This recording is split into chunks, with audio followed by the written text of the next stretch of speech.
narrative of Arthur Gordon Pym by Edgar Allan Poe.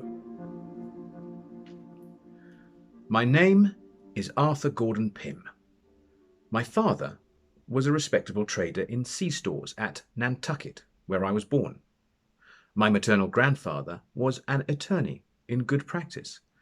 He was fortunate in everything, and had speculated very successfully in stocks of the Edgerton New Bank, as it was formerly called. By these and other means he had managed to lay by a tolerable sum of money. He was more attached to myself, I believe, than to any other person in the world, and I expected to inherit the most of his property at his death. He sent me, at 6 years of age, to the school of old Mr. Ricketts, a gentleman with only one arm and of eccentric manners. He is well known to almost every person who has visited New Bedford. I stayed at his school until I was 16, when I left him for Mr. E. Ronald's Academy on the Hill. Here I became intimate with the son of Mr. Barnard, a sea captain who generally sailed in the employ of Lloyd and Vredenburgh. Mr. Barnard is also very well known in New Bedford, and has many relations, I am certain, in Edgerton.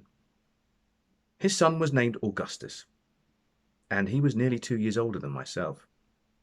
He had been on a whaling voyage with his father in the John Donaldson, and was always talking to me of his adventures in the South Pacific Ocean. I used frequently to go home with him, and remain all day, and sometimes all night. We occupied the same bed, and he would be sure to keep me awake until almost light, telling me stories of the natives of the island of Tinian and other places he had visited in his travels. At last, I could not help being interested in what he said, and by degrees I felt the greatest desire to go to sea. I owned a sailboat called the Ariel, and worth about $75. She had a half-deck or cuddy, and was rigged sloop fashion. I forget her tonnage. But she could hold 10 persons without much crowding. In this boat, we were in the habit of going on some of the maddest freaks in the world.